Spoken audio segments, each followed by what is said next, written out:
Raising ducks is an experience like none other. It's very fun, but sometimes it can get a bit complicated, so in today's video, I will be showing you the complete beginner's guide to raising ducks. Let's start by defining some terms. Chapter 1. Defining key terms. It is best to begin this documentary by defining some key terms that you will need to know to understand the context of this video. There are 17 of them, so pause the video if you would like to at any point. Starting with the classification of duck genders. This is straightforward. A hen is a female duck, and a drake is a male duck. Moving on to the more broad terms, a brooder is an enclosure that ducklings will spend their first 6 to 10 weeks inside of. Brooders should be heated, preferably with a heat lamp, but don't worry because I'll be showing you guys how to use a heat lamp shortly. If you don't already know, a duckling is a baby duck, and the bill is the beak of the duck. But unlike chickens, their beak is shaped differently, so they won't injure you if they bite you. Molting is another term that you probably know about, but if you don't, it's when a bird sheds its feathers. It usually happens every year or two. Waterfowl is the classification that ducks fall into. There are two types of ducks: puddle ducks and diving ducks. Puddle ducks are ducks that feed in shallow water, whereas diving ducks are ducks who feed by diving. Most of the time, you will not be owning a diving duck. Preening is the act of cleaning their feathers, which you will see pretty frequently. The gizzard is the organ where the ducks will break down their food, and the grit is the material used in that process. Egg binding, or quote-unquote egg bound, is a life-threatening situation where the duck will have difficulty laying eggs. Broodiness is a state that our fellow chicken owners despise in production flocks. And it happens in duck flocks as well. It happens when the female ducks have the desire to sit on eggs, and this can happen even if there's no male ducks nearby. And if you have the intention of hatching eggs, then you should candle them. Essentially, you shine a bright light on an egg that has the ducks sitting on them, and you'll see what is happening inside the egg. Niacin, or vitamin B3, is an essential vitamin that ducks will need for proper development. Finally, foraging is the act of consuming things found on the ground, and your future ducks will be doing a lot of it. Chapter 2. The essentials for ducklings. Similar to raising any other animal, there is a whole laundry list of essentials that you will need to raise ducks. Let's start with their brooder. If you already have a leftover brooder from raising chickens or any other form of poultry, then you can use that. Ducks don't spend nearly as much time in their brooder as chickens do, so the size doesn't matter. However, the materials you will find inside this brooder will be mainly different than what you'd find in a chicken brooder. For one, you will need a paint roller can below their waterer. If you don't already know, ducks are insanely messy and they love to make messes everywhere. And since their waterer is where they love to bathe in as well, this will prevent the water from spilling all over their bedding material, which, as you could probably guess, it gets repetitive to clean. Speaking of bedding material, they will need straw in their brooder rather than shavings. This is because straw is better at absorbing moisture. As far as feed is concerned, you will need duck starter feed, since it helps them grow up. So if you need to see the list one more time, here it is right here on screen. Essentials can also be found in the document that I have linked down there in the description below. Chapter 3. Buying ducklings. This section will not cover the best breeds, that will be in the next section, but rather I'll be giving you a simple suggestions for buying ducklings in this section. First of all, if you already own chickens and have the intentions of keeping ducks with them, you cannot under any circumstances keep drakes with them. Drakes will essentially quote-unquote mate the chickens to death, which is something you do not want to happen. Buying ducklings that are told apart, however, is something that can be very difficult to come across. Straight-run ducklings, or ducks that haven't had that process done to them, is what 85% of hatcheries will offer, so do some digging. But thankfully, the breeds I'll be recommending in the next section are all under $20. So although you may be paying $6 to $10 more than you would be for straight-run duck, at least you will know that your ducks are the gender that they were supposed to be. Chapter 4. The best breeds for beginners. If you are an absolute beginner at raising ducks, then I have 3 different breeds that I would recommend to you. Those 3 include Rowans, Cayugas, and Peking ducks. Rowans and Peking ducks are the larger size, so it is best to build their duck coop with their size in mind. And same goes for their yard. Cayuga ducks are more average size and tend to lay more eggs, but I'm not saying that the other 2 lay fewer eggs than them. Rowan ducks lay roughly 150 huge blue eggs every single year, which is roughly 1 egg every 2 to 3 days. Cayuga ducks lay slightly under 200 eggs annually. The cool part about the eggs that they lay is their gradual shift in color as the season goes on. They start as black eggs, but slowly shift into light gray eggs by the end of the season. Peking ducks lay around 280 large white eggs every year, which makes them the best dual-purpose duck on this list due to their size and their egg production. These 3 breeds are all amazing beginner breeds due to simply how friendly they are. If you would eventually get into more of a production flock, then you can buy ducks such as the Khaki Campbell duck, which lay a whopping 340 eggs per year, which is significantly more than the 3 breeds I talked about, but they aren't nearly as good for beginners. Chapter 5. The first day. Before your ducklings either arrive in the mail or you pick them up, there are a few things that you need to do to ensure that they are going to survive the first day. For starters, you should have already chosen a place to keep the brooder. If you haven't already, then choose the place, whether that be in a shed or in your bedroom. Choose a place that can help the brooder maintain a constant temperature above 85 degrees Fahrenheit with the heat lamp in their brooder. Now I will show you how to set up the heat lamp in the next section, but for now, let's focus on their brooder. You should cover the brooder with shavings or straw, or even both. Don't forget to put the paint roller pan below their waterer, which will prevent their water from spilling, as I mentioned earlier. You should also add some duckling starter feed to their feeder. Now once you've gotten your ducklings home safely, you should gently place them into their brooder, ensuring that they get the proper temperature as quickly as possible. On their first day, you should avoid giving them the unnecessary attention, as it will stress them out, which is the last thing that you want to do on their first day.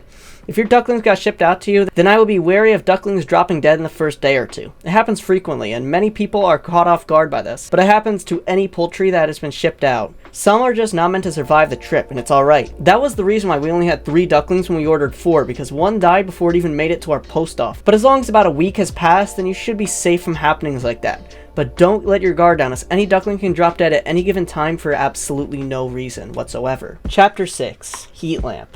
As I talked about in sections 2 and 5 respectively, heat lamps are an essential item to raising ducklings. But how do you use them? Well, allow me to show you. It's quite simple. All that you have to do is follow the instructions listed on screen here. These instructions will ensure that you safely set up the heat lamp without burning your house down, as unfortunately, many people new to raising poultry do that. You can pause the video or take a screenshot if you would like to, whatever helps. Chapter 7. General tips for raising ducklings. When you are raising ducklings, there are some key pieces of information that you will need to know about to ensure that they're safe when they're growing up. For one, you should be cleaning their brooder anywhere from once every day to twice a day, depending on if you have the paint roller can to protect them from spills. To clean the brooder, all that you have to do is scoop the shavings out of their brooder. Then you can move it to a bucket where you can either use it as compost or you could simply throw it in the trash. It's completely up to you. Since ducks need to drink water, you'll need to refill their waterer 2 to 3 times a day depending on the size of their waterer or the mess that they make daily. Similarly, you will want to refill their feeder about 1 to 3 times daily. And if you don't want to constantly be rinsing it because of a disgusting mess that they make, it's best to keep it on the other side of the brooder to ensure minimal mess. If you want to keep things easier on yourself, you should keep the cleaning essentials in the same room or in a nearby room, simply for convenience, as it will mean that you don't have to worry about constantly moving things around daily. Other than that, you should be constantly adjusting their heat lamp based on their age, moving it about 1 to 3 inches upwards weekly. Chapter 8. Answering common questions about ducklings. As you would expect, people will have tons of questions about this topic, so allow me to answer the top 4 most asked questions about ducklings with a clear answer. The first question is one that I answered earlier in this video, but I'll answer it again since it's a commonly asked question. What do ducklings eat and how do I ensure proper nutrition? This one is pretty simple to explain. All that you need to know is that you should be feeding them basic duckling feed, and only that. You should avoid giving them treats until they're at least 9 weeks old. This will allow them to get the nutrition that they need. Another question is, how long do ducklings need a heat lamp? This one is obvious for those who have raised chickens or any other form of poultry before. All that you need to do is drop the temperature in the brooder by 5 degrees every week, which is equivalent to raising the heat lamp about 1 to 2 inches weekly.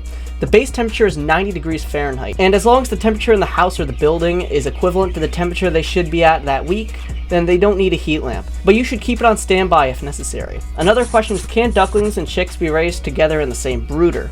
The answer to that is a simple no. Their needs are too different for this to be possible, so keep them in separate areas if possible. Another one is how to introduce ducklings outside. I'll talk more about this later in this video, but to keep it simple, the temperature of the brooder and the outdoor temperature should match perfectly, and they should be fully feathered. I'll talk about this more in section 12. Chapter 9. Brooder Disputes. Similar to chickens, there will be a ton of disputes in the brooder, but they will be less frequent. And if you have fewer than 6 ducklings that are all female, then there's a chance that fighting is minimal. Now, as long as these fights aren't causing any injuries, then there isn't any need to intervene. The only situation in which you should intervene is if the fight gets intense enough to cause injuries. And if you face injuries, then you should remove the duck and evaluate it to ensure that its injuries aren't life-threatening. And if it has sustained significant injuries, then you have 2 options. Treat them at a vet hospital or put them down. More people will be inclined to choose the first option, but it can be pretty costly, so choose wisely. Chapter 10. Taking a swim. In case you don't already know, ducklings love swimming. It is one of their favorite activities, but they cannot swim from day 1, so here's a simple 3-step guide to getting your ducklings to swim. Step 1 is to get a large crate similar to the one listed on screen right now. Step 2 is to fill it up about 85% of the way with water, and the final step is to simply add your ducklings to the water. They should know how to naturally swim, but you should monitor them just in case one doesn't know how to swim or if one escapes. This may be a simple process, but there are a few rules you must abide by to ensure their safety. For one, they should be at least 4 to 6 weeks old to ensure their safety, and the outdoor temperature should be roughly 72 degrees Fahrenheit or 22 degrees Celsius. The rule applies even if you're allowing them to swim indoors. Once they're above the age of 8 weeks old, then they can start swimming in larger bodies of water, since at that point they're fully feathered and developed. You should continue to supervise them during this time, but until you move them outside permanently, and by that time they should be fully capable of swimming on their own without any assistance. Chapter 11. Building a duck coop. As your ducks grow, their needs will grow proportionally with them, which is why you should have a duck coop in mind as soon as you get them. Now you have two options when it comes to duck coops. One option is to build one yourself, which you can do if you have experience with building things, and the other option is buying your own coop. Regardless of if you're building a coop or buying one, there is a laundry list of items that you should be looking for when it comes to duck coops. So here's a comprehensive list of things that you should have and not have in a duck coop. For one, the coop should be low to the ground with an elevation of under 12 inches.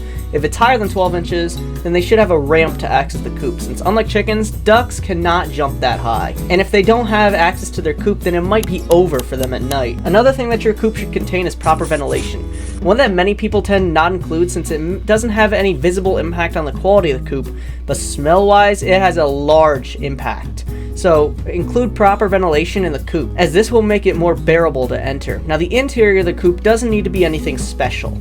All that it needs is a simple floor. That's it. Ducks don't feel the need to roost at night, which is why you don't need stuff like a roosting bar, unlike with chickens. And if you're wondering, most ducks will simply lay their eggs on the floor. The best place to look for eggs that they lay is in one of the back corners of the coop. If you would like to find some inspiration, then you could check out this video I have linked right here in the card above. It goes through both chicken and duck coops that you can easily get some inspiration for a duck coop build. Chapter 12. Safely introducing them outside. If you would like to set your ducks up for a successful future, then you need to know how to properly introduce them to the outdoors. It all starts with their first swim. As I talked about in section 10, allow me to share with you the way that we introduced our ducks outside safely, as it's the same method that most people will use. After they take their first swim at about 4 weeks old, we begin to plan out week by week how we will introduce them to the outside. At week 5, we would begin to plan out their coop and let them go for a swim twice a week, as long as the weather was okay. By week 6, we would start letting them outside for 30 minutes, completely supervised. And by week 7, it would be 30 minutes of unsupervised outdoor time and 30 minutes of supervised outdoor time. By week 8, we constructed a strawberry cage, which we would use to safely introduce them to the chicken yard, which I'll talk about soon. They would be outside for about 3 hours during this time, and by week 9, we would have increased it to all day. By week 13, we would have given them a thorough introduction to the chicken yard, and by week 14, they would be living in the same yard completely unsupervised. This method allows them to get a gradual introduction to the outdoors while keeping them as safe as possible. Another way that you can introduce them to the outdoors is just simply tossing them outside for a day and letting them get used to the outdoors. This is less time consuming, but it's a bit more risky. At the end of the day, it's completely up to you, but you should be adopting more of a gradual approach if you want to ensure their safety. Chapter 13. Keeping your chickens near your ducks. If you thought that chickens and ducks were two animals that could never be kept in the same yard, then think again, because it is certainly possible. The issue between the two is the pecking order. If you don't already know, this is the order of chickens or ducks from the least powerful to the most powerful. It may seem like since each of them have a different order, they won't interfere with each other, but that is where you may be mistaken. Chickens and ducks are nowhere near as intelligent as us, so when you add a whole different species to their flock, they're going to try to integrate them into that order. So you're going to need to keep an eye on your chickens, since the ducks may attack them or vice versa. If you see any fights, then you don't need to intervene as long as the fight is contained and isn't posing a serious risk to either opponent's life. But if you happen to have drakes or male ducks, then take everything I just said about keeping chickens and ducks in the same yard and throw it in the dumpster, because it is completely impossible to keep chickens with male ducks for one simple reason. The male ducks are very aggressive with the chickens. Male ducks are known to mate the chickens to death, which is a brutal way to go out for a chicken. So if you have any drakes, then you want to keep them in a separate flock, but if you have a rooster, then not all hope is lost. Roosters have some boundaries and don't attack ducks at all, as long as they aren't attacking their chickens. I've kept my ducks in a chicken flock with a rooster before, and we never had any issues with them attacking the ducks. Chapter 14. Moving your ducks outside. After some time, you're going to want to move your ducks outside, either because they're outgrowing their brooder, or because you simply don't want them inside anymore, which is completely understandable. Hopefully by this point you have chosen a place for them to move into, and that you have chosen the proper coop for them to live in. Now comes the fun part. Permanently moving them outside. The way that you do it is quite simple, but some people seemingly skip steps when doing it. So So pay attention or your ducks may require some additional assistance to get into their coop at night. For one, they should be let outside for a full day unsupervised to get them used to the yard setup. Once the sun sets, they won't immediately go in, and that's typical. I've noticed that ducks will go into their coop about half an hour after my chickens go in their coop. This is because ducks naturally stay up later than chickens. So on that first night, you're going to want to put them in there yourself. The good part is that ducks are easier to catch than chickens, so you shouldn't have any issues when it comes to catching them. You're going to want to shut the door and turn off their automatic door if you have one on. You'll want to keep them in there for 1 to 3 days, preferably closer to 3. But a single day will work. This will get them used to their coop and that they will need to sleep in there. So when it comes time for you to let them out in 1 to 3 days, they will need minimal assistance in getting back in there at night. For about a week, you may need to provide some occasional assistance to get them into their coop at night, but eventually they'll naturally go into their coop. This process would go for much longer if you didn't get them adjusted to their environment. Chapter 15, Adjusting for them as they grow up. As your ducks grow up, their needs slowly change. Let's go over some things that you'll need to change as they get older. For one, you'll want to switch them from duckling feed to normal duck feed at around 14 to 16 weeks old. The reason is that normal duck feed has nutrients in them that duckling feed cannot have.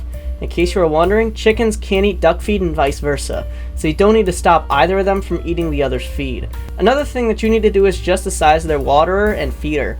By the time they are 8 weeks old, they should have a full-sized waterer and a decent-sized feeder. The reason is because of how much food they consume and how much water they drink as they get older. On screen right now are 2 products that we used when we were raising our ducklings almost 5 years ago.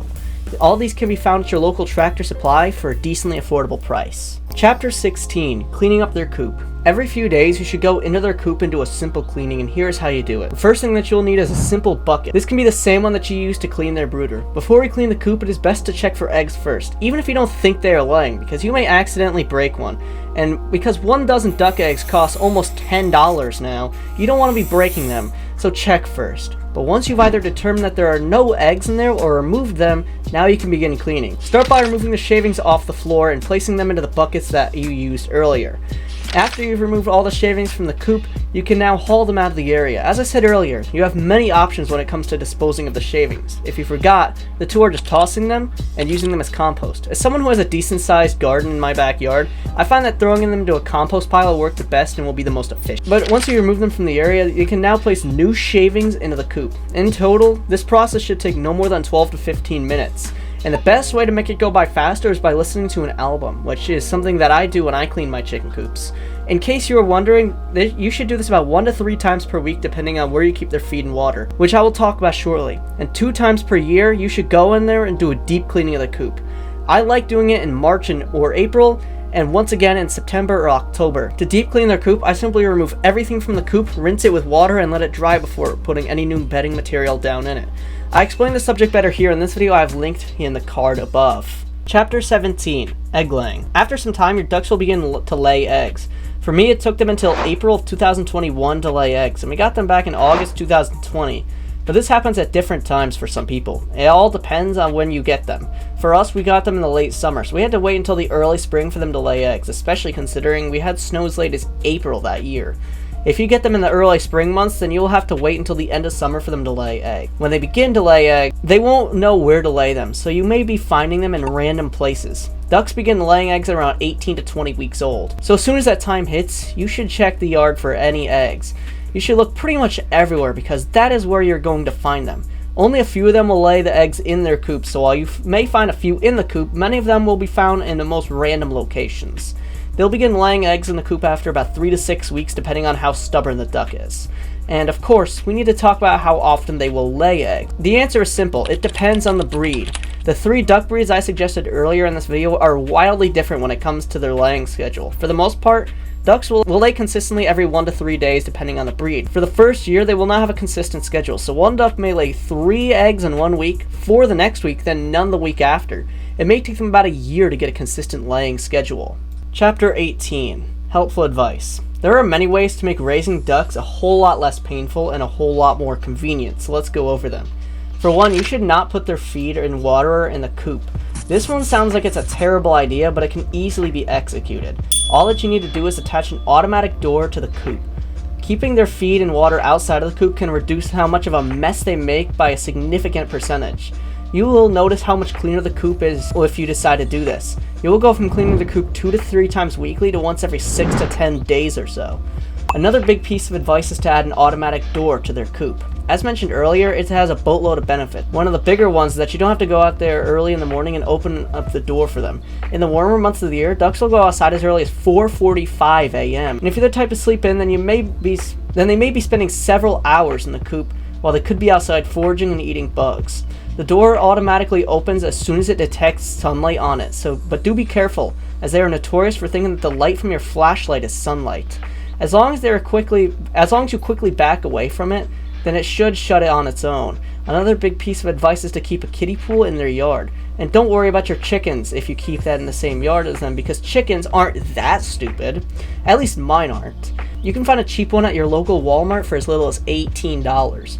You should fill this pool up with fresh water once every other day, and I would recommend putting a small cinder block directly in the middle, as the wind can easily pick it up, even if there's water in it, because I've seen it happen with my own eyes a few years ago. The depth of their pool will allow them to stick their heads underwater and have a good time. I find that my ducks will use the pool for roughly 1 to 2 hours daily depending on the temperature. And if you're like me and live in an area that gets colder weather in the winter, then you should drain the pool and store it for the winter. I used to do it in early November. Chapter 19, Scaling Up Your Flock. If you enjoyed your experience with raising ducks, then you may want to consider expanding your flock. Even though we never expanded our duck flock past our original 3, I have plans to start a larger flock of 9 to 12 ducks of varying breeds. If you didn't enjoy raising them, then you may want to just keep your flock as is, which is perfectly fine. Many people don't think that raising ducks is fun, especially since it is a bit more difficult than raising chickens. But if you decide to scale up your flock, then you should do it slowly. One of the bigger mistakes that we made when we were scaling up any of our poultry flocks was when we jumped from a small chicken flock containing 8 chickens to a flock with 34. If I were to do it today, I would have scaled it up to 16 to 18 chickens rather than the 34 like we did. This would allow us to see if we were really interested in having larger flocks of chickens in the future. The same thing applies to ducks. If you start with say 5 ducks, then you will want to start by scaling it up to 10 to 15 rather than jumping straight to 50 ducks. Obviously, as time goes on, you will likely add to that flock as some will die, or you just want to add more. But you should start with a small increase, then as time goes on, you can gradually add to that flock. Chapter 20, Why I Don't Own Ducks Anymore. As you likely know, I don't keep ducks on my small farm anymore, and there is one key reason why that is. The simple fact that we aren't fully focused on ducks at the moment. In the future, I have plans to add ducks back onto the farm, but for now, our main focus is chickens. As you can probably tell, it is worth noting that if my ducks weren't all dead right now, then I would 100% still have them, at least for the time being. As mentioned earlier, all my ducks are dead and have been dead since 2023. We lost them all within a 7-month period, which is insane. But either way, I have plans to get a few within a couple of years, so click that subscribe button if you want to keep up to date. Chapter 21, Would I Recommend Buying Ducks? Now is the moment that you have all been waiting for. Whether or not I would recommend ducks to people, and my answer is, it depends.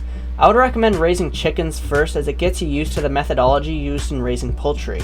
But some people opt for getting ducks first, which is completely fine.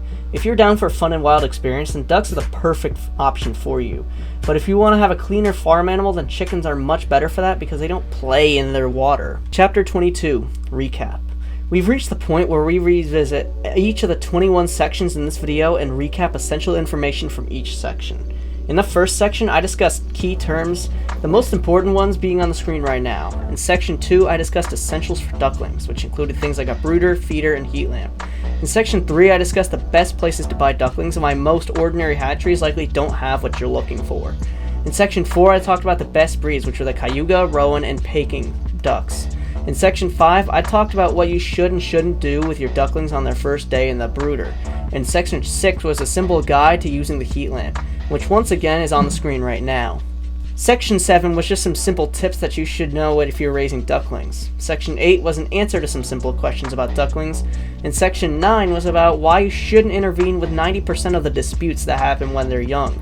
Section 10 was about them taking their first swim, and why you should wait until they're at least 4 to 6 weeks old to allow them to take a swim. Whereas Section 11 talked about constructing the perfect duck coop, which had a checklist. Section 12 talked about introducing them outside, and similarly, Section 13 talked about how to keep them near your chickens safely. Section 14 talked about moving them outside, and Section 15 was about adjustments that you can make to them as they get older. In Section 16, I talked about how to properly clean their coop, and similarly in Section 17, I talked about egg laying habits. which could also impact how you clean their coop out. Section 18 was some advice to make life easier, and Section 19 was about scaling up the flock. And finally, the final 2 sections were why I don't own ducks anymore, and my recommendations respectively. On the screen right now is a playlist filled with similar duck videos. I hope you enjoyed this documentary, and I'll be seeing you guys on Monday. Good night, everyone.